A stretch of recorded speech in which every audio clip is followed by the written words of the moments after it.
ಸ್ವಾತಂತ್ರ್ಯ ಬಹಳ ಸುಲಭವಾಗಿ ಬಂದ್ಬಿಡ್ತು ಅಂತ ಒಂದು ಕಲ್ಪನೆ ಇದೆ. ರಾತ್ರಿ ಮಲ್ಕೊಂಡಾಗ ಬಂದ್ಬಿಡ್ತು ಅಂತ. ನೀವು ಮಲ್ಕೊಂಡಿದ್ರಿ, ಆದ್ರೆ ಬಹಳ ಜನ ದುಡಿದಿದ್ದಾರೆ ರಾತ್ರಿ ಆಗ್ಬೇಕಾದ್ರೆ. ಎಷ್ಟೊಂದು ಜನ ಕಲ್ಪನೆ ಮಾಡ್ಬೇಕ್ರಿ, ಒಂದ್ಸಲ ಮೈ ನೋವಾಗ್ತದೆ. ಆ ಸ್ವಾತಂತ್ರ್ಯ ಉಳಿಸ್ಕೊಳ್ಳೋ ಜವಾಬ್ದಾರಿ ನಮ್ಗೆ ಇದೆಯಲ್ಲ, ಬಹುದೊಡ್ಡ ಜವಾಬ್ದಾರಿ ಇದೆಯಲ್ಲ ನಮ್ಗೀಗ.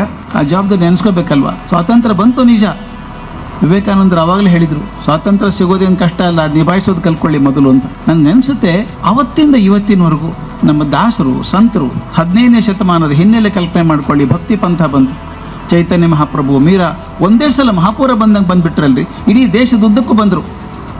ಅಲ್ಲಿ ಬಂದು ಚೈತನ್ಯ ಮಹಾಪ್ರಭು, ಇಲ್ಲಿ ದಕ್ಷಿಣದಲ್ಲಿ ದಾಸರು ಬಂದರು. ಅದಕ್ಕಿಂತ 300 ವರ್ಷದಿಂದ ಶರಣರು ಬಂದರು. ಪ್ರಪಂಚ ಕಂಡರಿಯದಂಥ ಒಂದು ಮಹಾಕ್ರಾಂತಿ ಆದದ್ದು ಕರ್ನಾಟಕದಲ್ಲಿ. ನೆನ್ಪಿಡ್ಬೇಕು ನಾವು. ಪ್ರಪಂಚದಲ್ಲಿ ಅಲ್ಲಲ್ಲಿ ಔದ್ಯೋಗಿಕ ಕ್ರಾಂತಿ ಆಗಿದೆ, ಅಲ್ಲಲ್ಲಿ ಶೈಕ್ಷಣಿಕ ಕ್ರಾಂತಿ ಆಗಿದೆ, ಅಲ್ಲಲ್ಲಿ ಸಾಮಾಜಿಕ ಕ್ರಾಂತಿ ಆಗಿದ್ದಾವೆ. ಅವೆಲ್ಲವೂ ಒಂದೇ ಕಡೆಗೆ ಮೇಳೈಸಿ ಆದದ್ದು ನಮ್ಮ ಕಲ್ಯಾಣ ಕರ್ನಾಟಕ ಭಾಗದಲ್ಲಿ ಶರಣ ಚಳವಳಿಯಲ್ಲಿ. ಅದ್ಭುತ ಕಲ್ಪನೆ ಅದು. ಕಲ್ಪನೆ ಮಾಡಿಕೊಳ್ಳಿ, ಇವತ್ತಿಗೆ 900 ವರ್ಷಗಳ ಹಿಂದೆ ಸಮಾನತೆ ಕಲ್ಪನೆ ಕಟ್ಟಿದ್ರಲ್ಲ. 900 ವರ್ಷಗಳ ಹಿಂದೆ ಕನ್ನಡದಲ್ಲಿ ಬರೆದದ್ದು ಎಷ್ಟು ಸುಲಭವಾಗಿ ಬರೆದಿದ್ದಾರೆ ಗೊತ್ತಾ. ಕಳಬೇಡ, ಕೊಲಬೇಡ, ಹೊಸೆ ನುಡಿಯಲು ಬೇಡ, ಒತ್ತಕ್ಷರ ಕೂಡ ಇಲ್ಲಲ್ರಿ. 900 ವರ್ಷಗಳ ಹಿಂದೆ ಅಂತ ಸುಲಭವಾದ ಕನ್ನಡವನ್ನು ನಮ್ಮ ಮನಸ್ಸಿಗೆ ಕೊಟ್ಟಂಥವ್ರು ಶರಣರಿದ್ದರು.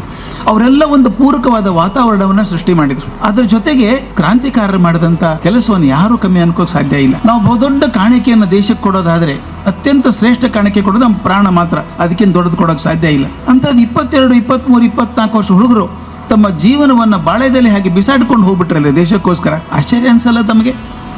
ನಾವು ಏನಾದರೂ ಇದು ಕೊಡಬೇಕಾದ್ರೆ ಬಹಳ ಸಲ ವಿಚಾರ ಮಾಡ್ತೀವಿ, ಕೊಡಬೇಕಾ, ಎಷ್ಟು ಕೊಡಬೇಕಾ ಅಂತ ವಿಚಾರ ಮಾಡ್ತೀವಿ. ಪ್ರಾಣವನ್ನೇ ತಮ್ಮ ಬಲಿಯಾಗಿ ಕೊಟ್ಟುಬಿಟ್ಟು ಅದ್ರ ಬಗ್ಗೆ ಒಂಚೂರು ದುಃಖ ಇಲ್ಲದೆ ಹೋದರಲ್ಲ, ಒದ್ದಾಡ್ಕೊಂಡು ಹೋದದ್ದಲ್ಲ. ಅವ್ರು ನೆನೆಸ್ಬೇಕಲ್ಲ. ನನಗೆ ಅನಿಸುತ್ತೆ, ಬರೀ ದೊಡ್ಡವರು ಮಾತ್ರ ಅಲ್ಲ, ಮಕ್ಕಳು ಕೂಡ ಮಾಡಿದ್ದಾರೆ ಅದರೊಳಗೆ. ನಾವು ಒಂದೇ ಬೇಡಿಕೆ ತಮ್ಮಲ್ಲಿ ಇರೋದು, ಬಹುದೊಡ್ಡ ತ್ಯಾಗದಿಂದ, ಬಹುದೊಡ್ಡ ಹೋರಾಟದಿಂದ ಸಿಕ್ಕಂಥ ಸ್ವಾತಂತ್ರ್ಯ ಇದು ಸುಲಭವಾಗಿ ಬಂದದ್ದಲ್ಲ.